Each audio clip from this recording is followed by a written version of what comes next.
राधे कृष्ण राधे कृष्ण।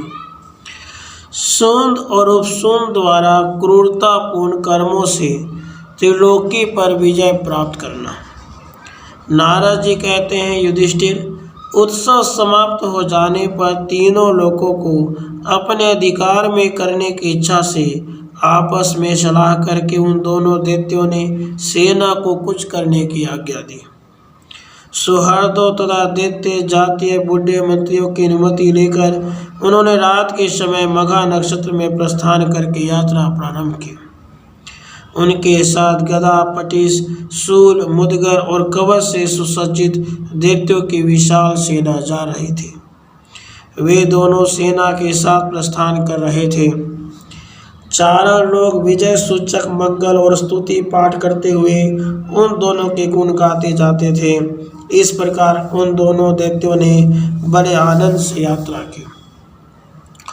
युद्ध के लिए उन्मत्त रहने वाले वे दोनों दैत्य इच्छानुसार सर्वत्र जाने की शक्ति रखते थे। अतः आकाश में उछलकर पहले देवताओं के घरों पर जा चढ़े।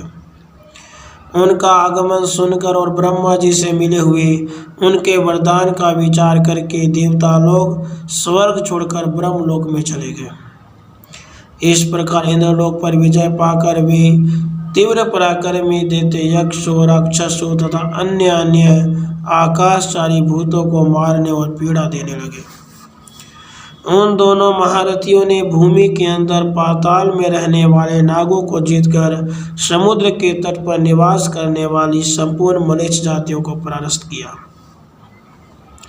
उसके बाद भयंकर शासन करने वाले वे दोनों दैत्य सारे पृथ्वी को जीतने के लिए उद्यत हो गए और अपने सैनिकों को बुलाकर अत्यंत तीखे वचन बोले।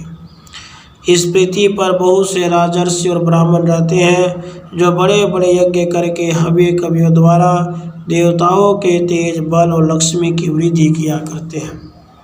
इस प्रकार यज्ञ आदि कर्मों में लगे हुए वे सभी लोग असुरों के द्रोही हैं। इसलिए हम सबको संगठित होकर उन सब का सब प्रकार से वध कर डालना चाहिए। समुद्र के पूर्व तट पर अपने समस्त सैनिकों को ऐसा आदेश देकर मन में क्रूर संकल्प लिए वे दोनों भाई सब और आक्रमण करने लगे। जो लोग यज्ञ करते तथा जो ब्राह्मण आचार्य बनकर यज्ञ कराते थे उन सबका बलपूर्वक वध करके वे महाबली दैत्य आगे बढ़ जाते थे। उनके सैनिक शुद्धात्मा मुनियों के आश्रमों पर जाकर उनके अग्निहोत्र की सामग्री उठाकर बिना किसी डर भय के पानी में फेंक देते थे। कुछ तपस्या के धनी महात्माओं ने क्रोध में भरकर उन्हें जो शाप दिए उनके शाप उन दैत्यों के मिले हुए वरदान से प्रतिहत होकर उनका कुछ बिगाड़ नहीं सके। पत्थर पर चलाए हुए बाणों की भांति जब सांप उन्हें पीड़ित न कर सके तब ब्राह्मण लोग अपने सारे नियम छोड़कर वहां से भाग चले। जैसे सांप गरुड़ के डर से भाग जाते उसी प्रकार भूमंडल के जितेंद्रिय, शांति परायण तत्सिद्ध महात्मा भी उन दोनों दैत्यों के भय से भाग जाते थे। सारे आश्रम मत कर उजाड़ डाले गए, कलश वस्त्रु तोड़ फोड़ कर फेंक दिए गए। उस समय सारा जगत काल के द्वारा विनष्ट हुए की भांति सूना हो गया। राजन, उसके बाद जब गुफाओं में छिपे हुए ऋषि दिखाई न दिए तब उन दोनों ने एक राय करके उनके वध की इच्छा से अपने स्वरूप को अनेक जीव जंतुओं के रूप में बदल लिया।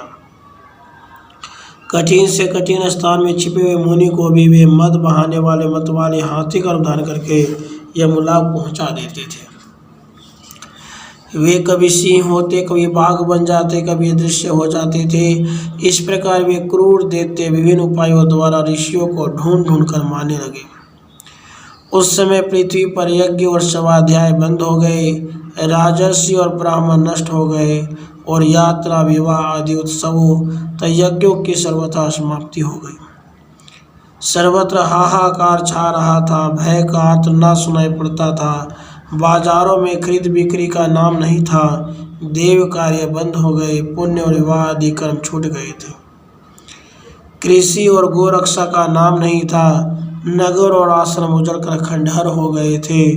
चारों ओर हड्डियां और कंकाल भरे पड़ते थे। इस प्रकार पृथ्वी को देखना भी भयानक प्रतीत होता था। श्राद्ध कर्म लुप्त हो गया, वसटकार और मंगल का कहीं नाम नहीं रह गया। सारा जगत भयानक प्रतीत होता था, इसकी ओर देखना तक कठिन हो गया था। सुंद और उपसुंद का वह भयानक कर्म देखकर चंद्रमा, सूर्य, ग्रह, तारे, नक्षत्र और देवता सभी अत्यंत खीन हो उठे। इस प्रकार वे दोनों दैत्य अपने क्रूर कर्म द्वारा संपूर्ण दिशाओं को जीतकर शत्रुओं से रहित हो कुरुक्षेत्र में निवास करने लगे। इस प्रकार श्री महाभारत आदि पर्व के अंतर्गत विदुर आगमन राज्य लंपरम में सुंद उपसुंद उपाख्यान विषय 209वां अध्याय पूरा हुआ। राधे कृष्ण, राधे कृष्ण।